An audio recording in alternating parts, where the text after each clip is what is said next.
Hi guys, welcome back to the moment with Temi Alesh. On today's episode, I have Mr. Gbolan Fagbile, aka GBOLEX. Yeah, hi Timmy. welcome to today's episode. Thank you so much for coming Thank on you. this live today. I really appreciate. I'm honored. Thank you for having me too. I'm honored. That's what's up. GBOLEX, the fly boy. Fly as a devil. Okay, so before we get to details, I would like us to go into some games which we Okay. usually do. Mm, Like I have 5 games, and this game is from the Giddy Words. So these games, I'm gonna be like calling out 5 words, which actually gonna make like a word. So if you get it, I'm going to applaud you. If not, we're gonna take a shot, and this will serve as our timer. Okay. So, shall we? Sure we shall. Are you sure? Very sure. You ready? Ready. Born Okay. ready. Okay. So I have 5 cards with me, and I'm going to be calling out the words, Mm. and Mr. Gbolan will be giving us the answer. So let's get into it. Let's go. This one I have records, Don Jazzy, the band, one day, label. Moit. Calm down now. Calm down. Calm I told you down. I was going to do this. And then I even thought time my answer. Okay. So this one we have rivers, governor, minister, transport, south. Rivers, minister, Governor, transport. transport, south. What's me, Amici? I beg. Let me clap. There. Please clap. Okay, we're not even using this one again. Okay, we use it now. I have actor, So, movie, movie. film, Okay. Okonkwo, play. Coco. Patience Okonkwo. Sorry? Patience Okonkwo. Finally. I still have timer now. Yes, Patience. Wait. Okonkwo. Kenneth Okonkwo. Wait. Actor, movie, film, Okonkwo. Jesus Christ. This is my favorite part. Oh my gosh. Oh. 3, 2, Jesus. 1, 0. Please. Thank Okay, you. if I take this, what's the answer? Pete Edochie. Jesus Christ. Ah. Finish it. You have more to go. Thank you. So that's Man. Peter Edochie. This I must get this last two. That'll be last one. Okay. We have crime, Okay. corruption, arrest, police, fraud. Crime, Corruption, corruption, arrest, police, fraud. EFCC. Hey! I beg, you not finish. I want you to finish this drink, I beg. Okay, I have club. No, you get down. Rice, food. Yeah, foodie. What am I asking? Rice, food, eat, native source. Eat native sauce. Oh, father. So he got 4 out of 5. That's our Clap for yourself again. That's us.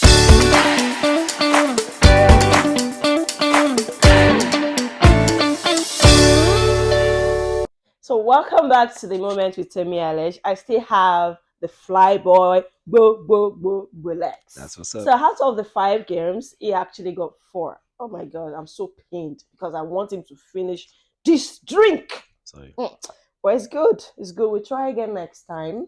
So now we're getting to details. I'm going to be asking you like few questions about what you do, who you are. Basically, I want my audience to like know you and get one or two things out of you, like to learn one or two things out of you and Okay. what you do, your personality, who is Rolex, who is Godlaon Fagbule, who is this fly boy.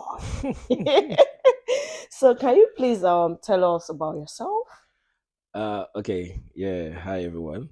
Hi, Timmy. Thank you for having me on the show You're again. welcome. Uh, my name is Gbadon Fagbule, aka GBOLEX Official, like you said. I'm a flight attendant. I'm also an entertainer. I host anchor events, MC. I always call myself the after party Life of a general, party. life of the party. There's no dull moments. For me personally, I'm a quite down to earth person, humble. I play lots and I'm passionate about excellence in everything I do, both in my personal life, on the job, and even my other extracurricular activities. So basically, I think I'm just an embodiment of a little bit of entertainment lifestyle and just general sweetness. So I'll probably call myself that I'm a Lagos sweet boy. Oh shit. Oh shit. Say that again. Lagos Sweet boy. Sweet Boy. Boy. Sweet Boy Association. That's what's up. Thank you so much for that. But would you like to take us through a bit of a biography, family background? Okay. Yeah. I'm from a family of eight. I'm the last child. 8. Yeah, eight, Oh my eight. goodness. Don't Okay. have some steps in between, but family Okay. of eight. And then I'm the last. I'm from Ileife, in Osun State. Osun State. So Great Fair. great. So I grew up with my mom because my parents were separated initially. So I Who's grew up with my mom. separated? Yeah, they're Mm. separated. I grew up with my mom in the trenches of Iju Shaga. So I tell people that sometimes you can make do with whatever it is you have. Growing up in that environment would have opened me up to several things, or opened me up to several people, and I could have become someone else today. But I decided to, say like they say, there's this Yoruba adage that says, "Toba bie watu ebi." If them What born you you, you go rebet yourself. yourself, Abi, am I yes, right? yes, you're Ah, right. I'm a Yoruba girl. So it took conscious efforts to build myself to where I am today and where I am still going to. It's still always a continuous process because they always say that the minute you stop learning is the minute you die. So you have to keep learning. You have to Yeah, keep on true, learning certain things, true. relearn, and brush up yourself. So I always do that process every day. I always tell myself that keep going, keep learning. Life is full of lessons that need to be learned, and you need to just learn, keep Hmm, learning. great, thank you. You need to always, you need to learn, to unlearn, and to relearn. That's what life is all That's about. what life is all about. So, what do you currently do? Like, what's your profession like right now, this moment? Okay, right now I'm a flight attendant. Flight attendant, Yes, which airline? I work with Dana Oh, Airlines. Dana. Okay, Yes. okay. So, what was your worst flight experience?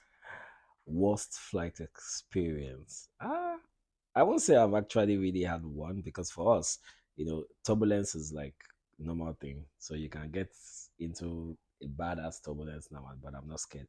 But if I'm to say what was the worst, there was a particular day we took off and we hit a bed or something. We had like a bed strike, Ah, and one of the engines was affected. But we knew, but passengers didn't really know. But we had to make it go around, come back to land. I think that's the closest I've had to anything so serious what in was my your flight. reaction at that moment? You be like, Jesus Christ, now your hand I did. No, This bed, we call it our flight. you know, because we are trained to know that. Like I always tell people, most people don't know, but an aircraft can fly with one engine, but it's not advisable to keep flying with one Okay. engine, but and just one engine out of the two engines can power the aircraft to the land. Oh, So if one engine shuts down, the other engine can actually take the aircraft round to land. so But it's then, always for precautionary sake, it's advisable not to keep going to destination. It's always advisable to just return back to base and land. But most people do not know. So when you tell them that one of the engine has failed, they think, oh, you're just gonna that's the die, But end. It's so crashing. so for we Ah, now, hmm. we won't fidget because we know that that other engine can actually still take the aircraft and land it perfectly. Thank you. So, what are the challenges you have as a flight attendant? First of all, people. because the Nigerian airspace is filled with passengers that are rude, and they always think they look down on flight attendants. Basically, they think you're like their houseboy or house. And I tell them, I say, flight attendants are basically first there for your safety. I say, now, well, if you You are rude to me, now my hand, know, now your life day. yeah, because That's but basically it. but they don't understand because flight attendants are trained not only to make sure that if there is a crash, Mm-hmm. you get out of the aircraft alive and in time. If you have a medical emergency on board, we're trained for safe first aid.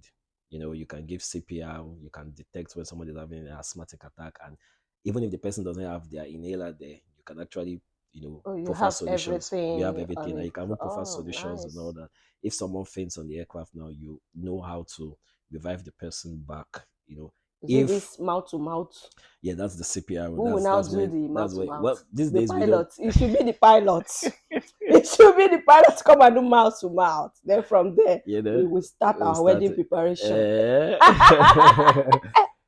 so I think first of all I'll say the passengers, they are very, you see some passengers and you're like, how can you be this rude? You just come on I board and get it, pick up my right? bag, take my bag, or it's your job. It's not my job to pick your bag.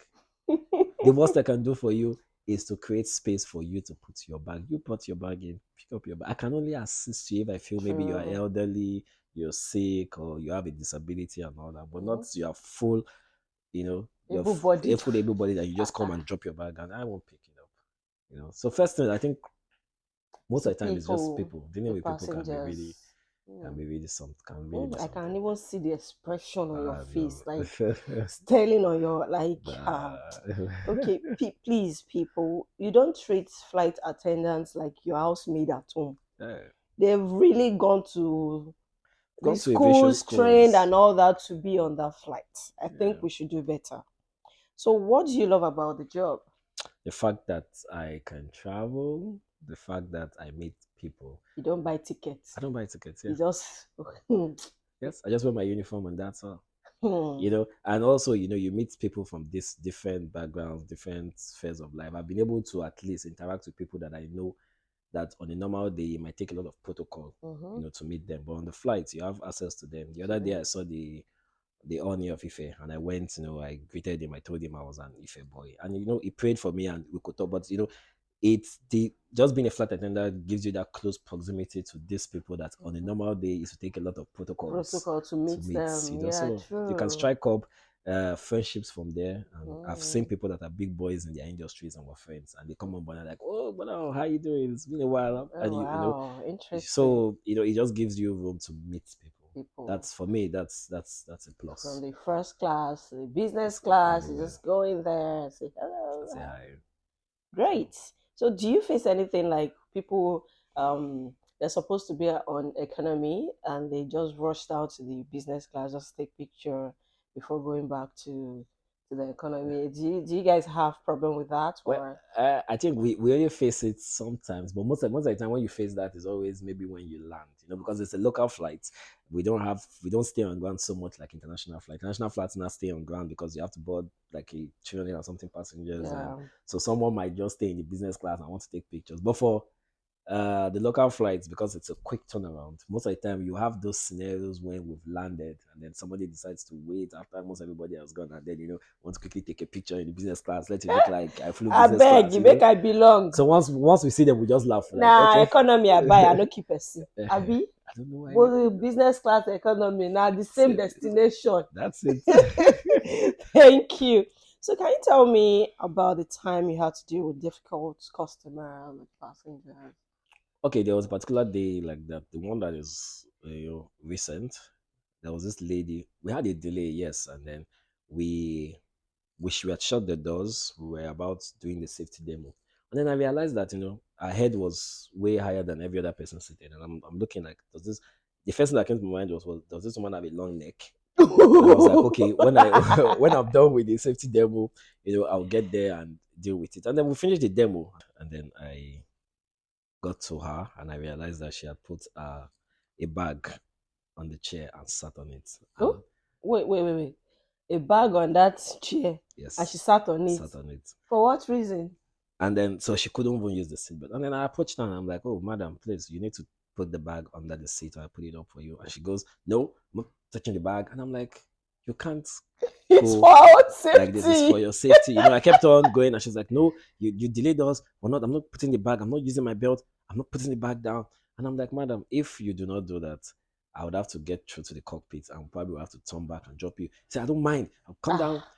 And she was already behaving erratic. And then some of the passengers called me and said even when she came in, she was behaving odd. So I had to just go pick up the interphone and ring the cockpit and like, okay, we have this situation. And then while we were there, one of the pilots even came that was seated in the business class. He was just traveling. He wasn't flying that day, and he came also with the pilot, the captain flying came out, and walked back to her and told her, this, and she said no, she's not. They pleaded, and she said no, and they just decided that what, we'll turn back. So he just went, made an announcement, we have to turn back, and we turned back, parked, and they had to disembark her. So sometimes you So just they had face. to hold on, wait. So they had to turn because of her. Yes, because of her. Oh That's my that. goodness. That's what people don't know, that if you do not obey the safety rules Rules, of the yeah. aircraft, we can actually turn and drop you. Yes, or you can So actually even that get means you arrested. guys haven't really gone far, or No, even we're as not. We're though. just taxing. We're just taxing. Oh, We had not oh, even gotten to oh, messing. guys, Yeah. like for real. Oh my god, that's wow. That's it. So thank you for that. So I had a lot happen, passenger having issues with another. So that's like the one you just mentioned now. And also the ones that have panic attack. Things controlled or handled in that aspect. Like when the client have panic. Like me now, in as much as I love to fly, you see the taking off and And landing. landing. Hey, Mhm. even if I close my eye, my ears will block. Like I have that phobia when we're taking Checking off out and when we're and landing. landing. As in, it will literally be as if my whole soul left my body. So, like all those people, all those clients having all this panic attack, how had it handled by? Yeah, firstly, it's always good if a passenger comes and says, "You know what, I'm scared for takeoff," because truly, takeoff and landing are actually the most critical Mm, phases of a flight. That's when anything can happen. Any form of accident can happen during takeoff and landing. So it's a yeah. critical phase of any Mm-hmm. flight. So people that have panic attack, what we always tell them is that because sometimes it can make you start to overbreathe and you Mm-hmm. feel so. We have this air sickness bag we give you in the aircraft. It's always in the seat pocket. So if you actually tell, for me now, if you tell me, okay, you know what, takeoff and landing, I'm always scared, I might have a panic attack. I'll just tell you that, okay, you know what, if you want to have a panic attack, that's after I've convinced you that you know what, nothing's going to happen. And I tell you, if by any chance you are developing any panic attack during takeoff or during landing, just bring the air sickness bag out and breathe into it and breathe out.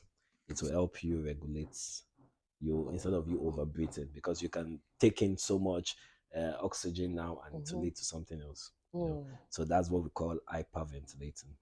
Oh, So we always tell them once you're having panic attack, but most of the time, if I'm aware and I can move around, I can ask you open-ended questions. Just try to create a chat with you. How are you? Okay, you're going where you're traveling for what? Just get you to talk so yeah, you to come talk. back and you stay more relaxed. I think let me share my own experience. Anytime, maybe if I'm going far, like not just Abuja Abuja, or internationally, I always like to like have so much to drink so that immediately I it knocks you off. enter the flight and we just sleep. Knock off. Because that if you see me, it's not even me you're seeing on that seat by the time they are taking off. I'll be like, but sometimes I like to sit by the window side. To So see. I'll just be looking at the when I put my eyes out there, nothing will happen. But when I'm in the middle, I'm not the one sitting there.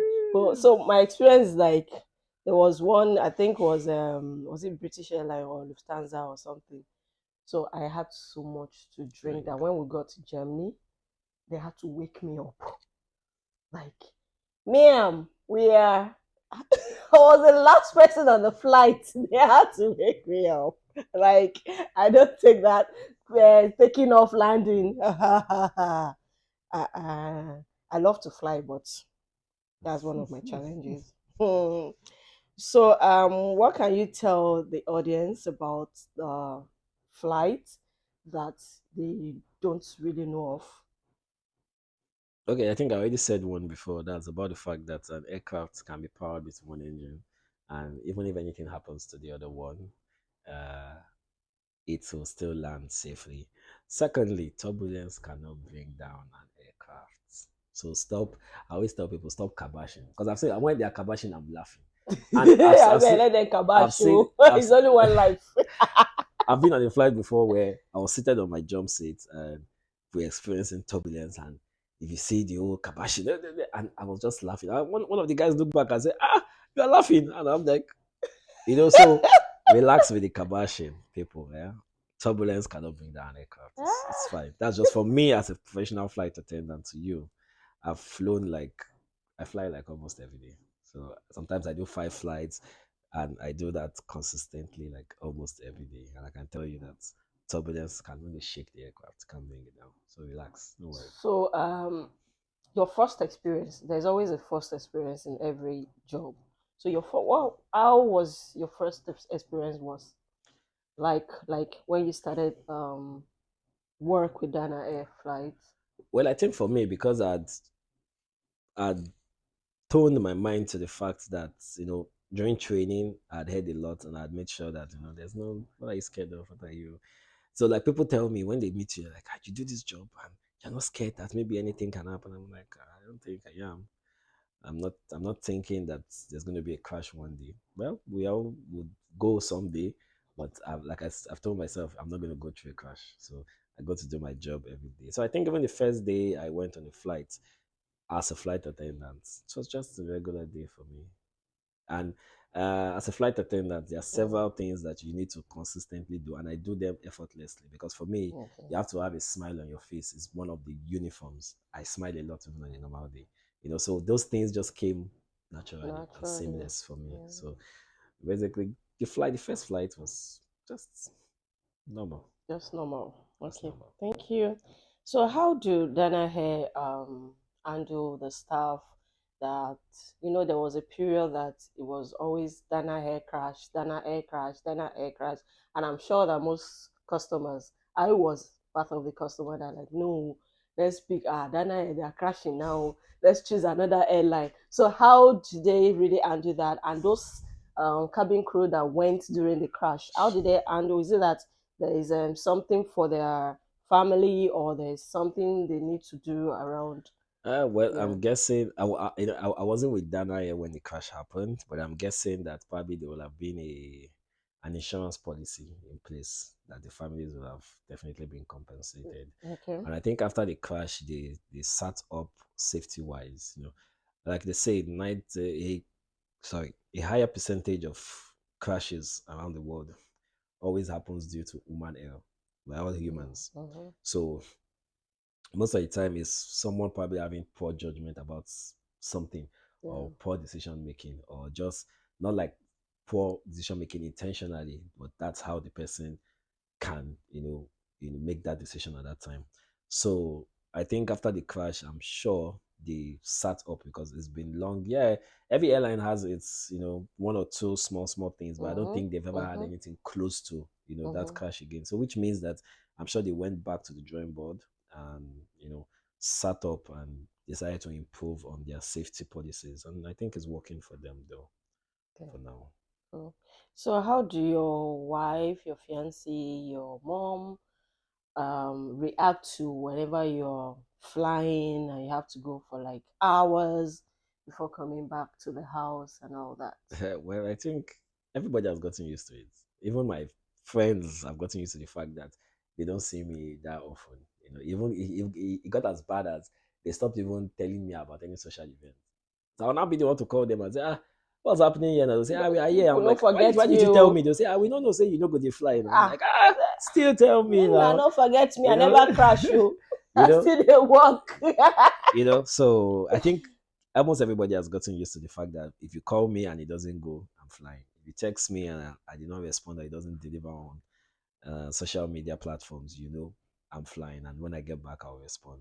I think I've had a case where my mom was over at my house, and I had to walk, and I came back at 2 a.m. And she was like, 2 o'clock. I'm like, it is what it is. I've even left the house to operate a flight at 12 midnight before.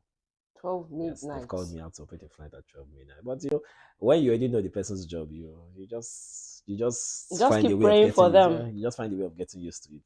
and keep praying because you don't know when the flight will crash. Your flight will not crash, oh, in Amen. Jesus' name. Let me Amen. kabash, Abina. Yes, kabash, Kabash. kabash. So, how many languages can you speak? Just one, maybe one and a half. Can speak English well. Yoruba. My Yoruba is not so fluent. Like I said, But you're from Ile-Ife where um, they speak Bogi Bogi I'm a Yoruba. Lagos sweet boy, so Lagos, you are not Lagos boy. You are Ife boy. You are an Ife boy. but I'm actually looking towards learning a new. I think I want to learn French. I think I'm French, gonna make yes, that. I I'm think gonna make that. that should be a second I'm language. gonna make that one of my goals for 2024. Like I Okay. decided to improve on certain things, read more this year, and I think I'll look at learning a new language this year. Most likely it will be French. Okay, cool. Yes. So where do you see yourself in the next 5 years? Still the local flight or you're working towards international flight? Well, next five That's, yeah. years, looking at either I'm a flight attendant in an international airline, or I've done my training as a pilot and I'm looking to fly. Pilot. Then You just be flying me up and down. a bit of, and then secondly, I'm an entertainment person, so I'm looking Okay, at okay. really, focusing a little bit of my energy into that. So I'm looking at the next 5 years. I When you probably said would. entertainment, what part of entertainment is so large and wide? So The thing is, I actually have a feel of some of them. Like way back, I used to do. I think I've done artist management before. okay, I've done PR for lounges before. I've done event planning with someone before. okay. Now I do a little bit of content creating. I host. Oh shit. So I'm an MC. I host anchor after parties. So I think I You're have a feel of just everything. So it's just for me everything to like really, more versatile. just Yeah. grasp them better and just improve. So I've always told myself I want to probably have like a conglomerate someday where you're an entertainment conglomerate and you can have your hands in everything. You can have, Okay. A and R one part. You can have a lounge where you're running. You can have an events company where you do events to concerts and Okay. all that. So Okay. just have hands in everything. I think I'm just a So free anywhere blow. belle face, So money shall come out. yes, it's a passion. I Hey, think so it's you have come just to Aso Rock and come and shoot content. straight up. What This time? one that you have been going to Abuja. That's what we're doing. Okay, no Allah. So why in out of all airlines, why do you choose Dana? Well, Dana was the first place I got a job, so I won't say I chose Dana. I'll have said Dana chose that was you. the opportunity I had as at then, and then I left. I went to Aero. Aero had some issues, and Dana called me back again. I'm like, okay, come back and all that. So I won't say for the aviation industry, especially when you know you're good, you can't really stay with one airline. If there's an opportunity anywhere else, you see us move around a lot. Even the pilots, you move here, you move here for after a while you fly for passion, but after a while you start to Mm. fly for the money. So whoever pays you better, you render your service. Is where the money is. That's what's up. So why do you choose this career out of many others? Okay, actually, one thing people don't know is I actually studied accounting in the University of Lagos, and I get that question a lot. So we studied accounting. Why? Why are you flying? And I'm like, flying is just a passion. Like I said, it's just something that comes to me seamlessly. Because what do I do? Flying. I meet people, I converse. I'm a service person normally. And flying gives me the opportunity to be myself. You know how you feel when you are earning money for being yourself. Mm-hmm. That's just how flying is for me.